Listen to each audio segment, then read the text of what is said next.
ഞാനടക്കമുള്ള എൻ്റെ സഹപ്രവർത്തകർ എല്ലാം ചേർന്ന് വളരെയധികം ബുദ്ധിമുട്ടി കഷ്ടപ്പെട്ടാണ്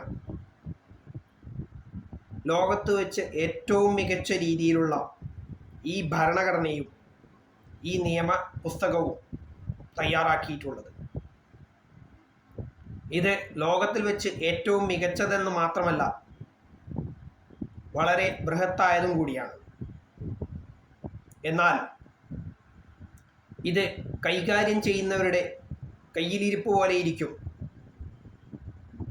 ഇതിൻ്റെ ഫലം.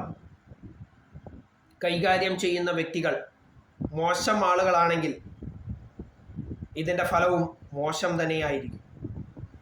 ഇതൊന്നും പറഞ്ഞത് ഞാനല്ല. ആ പറഞ്ഞ മഹാൻ ഇന്ന് ജീവിച്ചിരുന്നുവെങ്കിൽ അദ്ദേഹത്തിൻ്റെ പരിശുദ്ധ കരങ്ങളാൽ എഴുതപ്പെട്ടതും നിർമ്മിക്കപ്പെട്ടതുമായിട്ടുള്ള ഈ നിയമ പുസ്തകത്തെയും ഭരണഘടനയെയുമൊക്കെ അദ്ദേഹം തന്നെ വലിച്ചു കീറി കത്തിച്ചു കളഞ്ഞ് നീതി ആവശ്യമുള്ളവരുടെ കയ്യിൽ അത് സ്വയം നടപ്പാക്കുന്നതിന് വേണ്ടി ആയുധം വെച്ചു കൊടുക്കുമായിരുന്നു.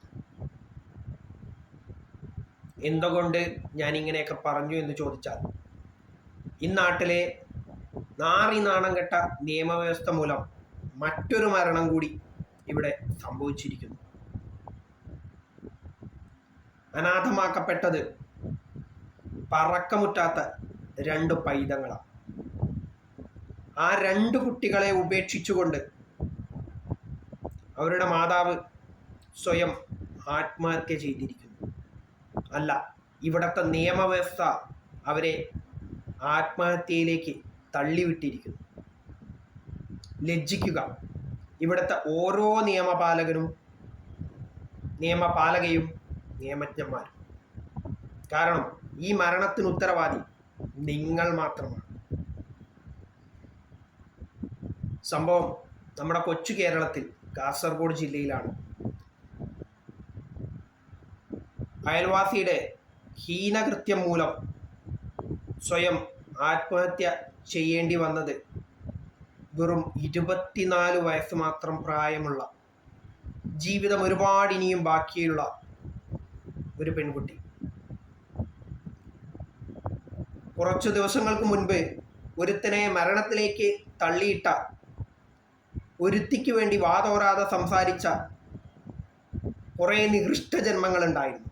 അവരെയൊന്നും ഈ കുട്ടിക്ക് വേണ്ടി വാദിക്കാൻ ഇതുവരെയും കണ്ടില്ല. എന്തുകൊണ്ട്? അയൽവാസി കൊടുത്ത ഒരു വ്യാജ പരാതിയുടെ മുകളിൽ വ്യാജ മോഷണ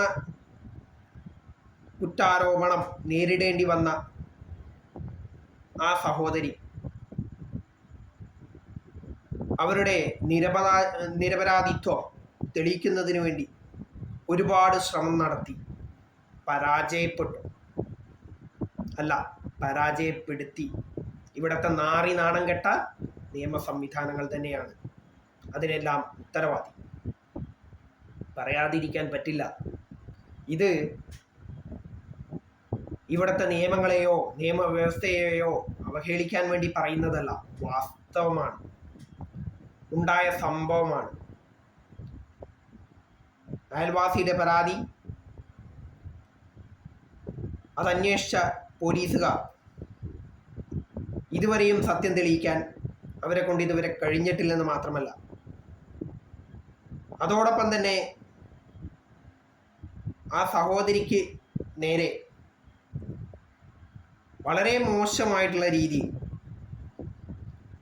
അവരുടെ ചാരിത്രത്തെ ഹനിക്കുന്ന രീതിയിലടക്കം വ്യാജ പ്രചാരണങ്ങൾ അഴിച്ചുവിട്ട ആളുകൾ അവരിപ്പോഴും സ്വസ്ഥമായി നടക്കുന്നു എന്നുള്ളത് ഇവിടുത്തെ നിയമവ്യവസ്ഥയുടെ കൊള്ളരുതായ്മ തന്നെയാണ്. ഇനിയും ഈ നിയമവ്യവസ്ഥയെ വിശ്വസിക്കണമെന്ന് പറയുന്നത് മഹാമണ്ടത്തരമാണ്, ഒരിക്കലും നടക്കാത്ത കാര്യവുമാണ്.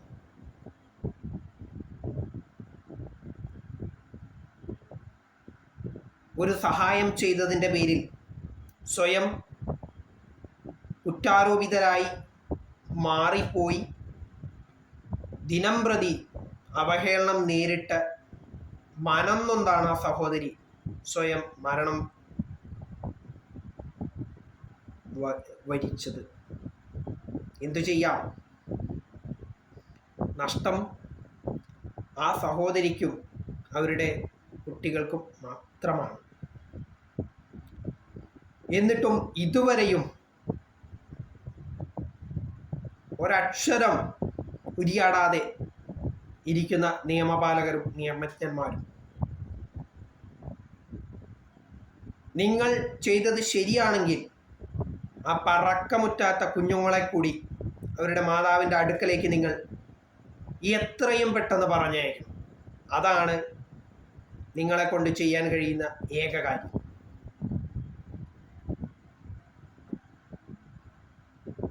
സ്വയം ആ സഹോദരി ആത്മഹത്യ ചെയ്തതല്ല, നിങ്ങളെല്ലാം ചേർന്ന് കൊന്നതാണ്. അയൽവാസിയെ സഹായിക്കാൻ ശ്രമിച്ച് അതിൻ്റെ പേരിൽ ഒരു വ്യാജ മോഷണക്കുറ്റം ചാർത്തപ്പെട്ട് അതിൻ്റെ സത്യാവസ്ഥ തെളിയിക്കാൻ കഴിയാതെ മനോവിഷമം അനുഭവിച്ച് സ്വന്തം കുടുംബജീവിതം അടക്കം തകർന്ന് തരിപ്പണമാവും എന്നുള്ള അവസ്ഥയിലാണ് ആ സഹോദരി മരണത്തെ ഇരന്നു വാങ്ങിയിട്ടുള്ളത്. അല്ല, നിങ്ങളെല്ലാം ചേർന്ന് കൊന്നതാണ് അവര്.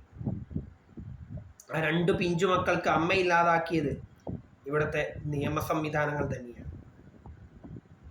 അങ്ങനെ പറയാനുള്ള കാരണം, ഇതുമായി ബന്ധപ്പെട്ട കാര്യങ്ങൾ പോലീസ് സ്റ്റേഷനിൽ അറിയിക്കാൻ ചെന്നപ്പോൾ അവിടെ ഉണ്ടായിരുന്ന പോലീസുകാർ എന്ന് പറയപ്പെടുന്ന കുറച്ച് നികൃഷ്ട ജീവികൾ അവരും ഈ സഹോദരിയെ വാക്കുകൾ കൊണ്ട് കുത്തിനോവിച്ചു. അവരെ ചെയ്യാത്ത തെറ്റിൻ്റെ പേരിലും തെറ്റുകാരിയാക്കി ചിത്രീകരിക്കാൻ വളരെയധികം ഉത്സാഹം നടത്തി. ഫലം, ആ സഹോദരി ഇന്ന് ജീവനോടെ ഭൂമിയിലില്ല. കുറച്ചെങ്കിലും അന്തസ്സുള്ള കുടുംബത്തിൽ ജനിച്ചവരാണ് അന്ന് ആ സമയത്ത് ഡ്യൂട്ടിയിലുണ്ടായിരുന്ന പോലീസുകാർ എങ്കിൽ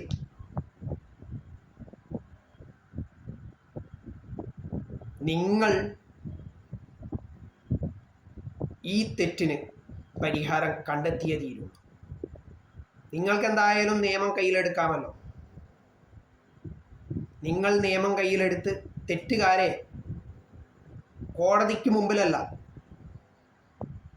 ആ പിഞ്ചു മക്കളുടെ മുന്നിൽ കൊണ്ടുപോയിട്ട് നിങ്ങളുടെ ആയുധം ഉപയോഗിച്ചുകൊണ്ട് കൊന്നു തള്ളണം. അതല്ല എങ്കിൽ ഉറക്കെ പറയാൻ ആഗ്രഹിക്കുന്നു, നിങ്ങളാണ് ആ കുട്ടിയെ മരണത്തിലേക്ക് തള്ളിവിട്ടത്, നിങ്ങളാണ് കൊലപാതകികൾ. കാരണം ആ സഹോദരി നിങ്ങളുടെ അടുത്ത് അവസാന ആശ്രയം എന്നുള്ള നിലയ്ക്ക് നിയമത്തിൻ്റെ വാതിലിൽ മുട്ടിയപ്പോൾ അത് കൊട്ടിയടച്ച ആളുകളാണ് നിങ്ങൾ.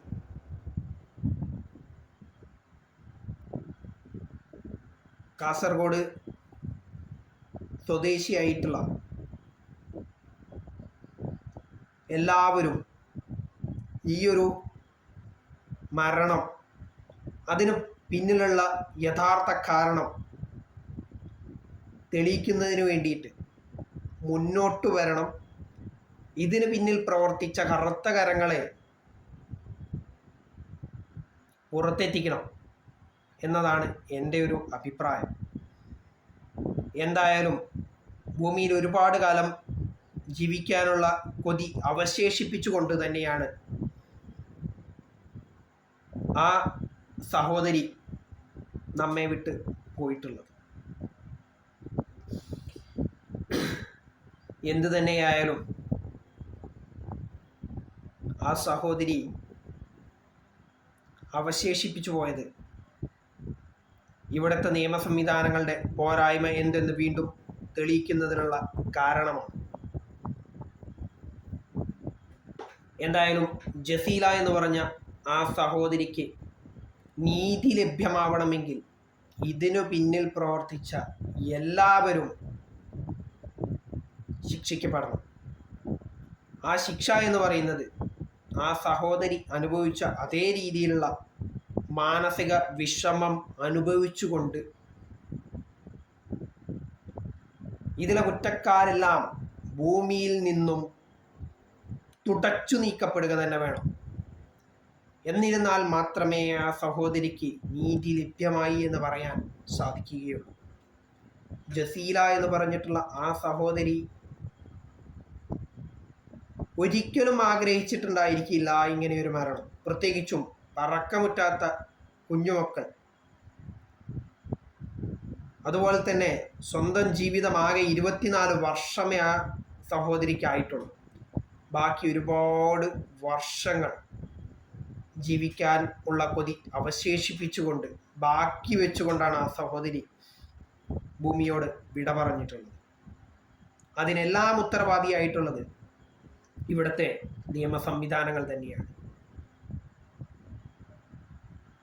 പറയാതിരിക്കാൻ പറ്റില്ല, അയൽവാസിയുടെ തെറ്റായിട്ടുള്ള ഒരു പ്രചാരണം ഏറ്റെടുത്ത ആ ചുറ്റുവട്ടത്തുള്ള സഹോദരിയുടെ നാട്ടുകാരും ഈ മരണത്തിൽ തുല്യ ഉത്തരവാദികളാണ് എന്ന് മാത്രമല്ല, ചെയ്യാത്ത തെറ്റിൻ്റെ പേരിൽ മനോവിഷമം അനുഭവിക്കുന്ന സമയത്ത് ആ സഹോദരിക്ക് ഒപ്പം നിൽക്കാത്ത അവളുടെ ഭർത്താവിൻ്റെ വീട്ടുകാർ ഉൾപ്പെടെയുള്ളവരും ഇതിൽ തെറ്റുകാരാണ്. അതിനേക്കാളെല്ലാം ഉപരി ആ സഹോദരി നീതിക്കായി കൊട്ടിയ വാതിൽ കൊട്ടിയടച്ച ആ പോലീസ് സ്റ്റേഷനിലെ അന്നേ ദിവസം ഡ്യൂട്ടിയിലുണ്ടായിരുന്ന എല്ലാ പോലീസുകാരും എങ്ങനെ വിശ്വസിക്കും നിങ്ങളെയൊക്കെ? നീതി വേണ്ടവർ സ്വയം നിയമം കയ്യിലെടുക്കേണ്ട അവസ്ഥയിലേക്ക് നിങ്ങളെല്ലാം ചേർന്ന് നമ്മുടെ നാടിനെ എത്തിച്ചുകൊണ്ടിരിക്കുന്നു എന്നുള്ളത് വളരെയധികം പേടിയോടുകൂടി നോക്കിക്കാണേണ്ട ഒന്നാണ്. പക്ഷേ നീതി വേണമെങ്കിൽ സ്വയം നിയമം കയ്യിലെടുക്കേണ്ട അവസ്ഥയിലേക്ക് നിങ്ങളാണ് ഈ നാടിനെ എത്തിച്ചുകൊണ്ടിരിക്കുന്നത് എന്നുള്ള വാസ്തവം നിങ്ങൾ ഇനിയെങ്കിലും അറിയുക. ദിവസങ്ങൾക്ക് മുൻപ് ഒരുത്തി കാരണം ഒരു സഹോദരൻ മരണപ്പെട്ടു. ഇന്നിപ്പോൾ ഒരുത്തൻ കാരണം അല്ലെങ്കിൽ അവൻ്റെ കുടുംബത്തിലുള്ളവർ കാരണം ഒരു സഹോദരി മരണപ്പെട്ടു. രണ്ടും ആത്മഹത്യ എന്ന പേരിൽ തള്ളിക്കളയുന്ന ഇവിടുത്തെ നിയമ സംവിധാനങ്ങളും നിയമപാലകരും നിങ്ങൾ എന്തിനാണ് ഇനിയും ഇവിടെ നിലകൊള്ളുന്നത് എന്നൊന്ന് വ്യക്തമാക്കണം എന്നാണ് എൻ്റെ ഒരു അപേക്ഷ. കാരണം നിങ്ങൾക്ക് ശരിയായ രീതിയിലുള്ള നിയമം നടപ്പാക്കാനോ നീതി ഉറപ്പാക്കാനോ കഴിയില്ല എന്നുള്ളത് നിങ്ങൾ ദിനം പ്രതി തെളിയിച്ചു കൊണ്ടിരിക്കുന്നു. എന്തായാലും ഇത്തരം സംഭവങ്ങൾ നിങ്ങളിവിടെ ഉള്ളിടത്തോളം കാലം ആവർത്തിക്കുക തന്നെ ചെയ്യും. അതിൽ കൂടുതലൊന്നും പറയാനില്ല. മുൻപ് ഒരുത്തി കാരണം ആത്മഹത്യ ചെയ്യേണ്ടി വന്ന സഹോദരനും ഇന്നിപ്പോൾ ഒരുത്തൻ കാരണം ആത്മഹത്യ ചെയ്യേണ്ടി വന്ന സഹോദരിക്കും കണ്ണീർ പ്രണാമം.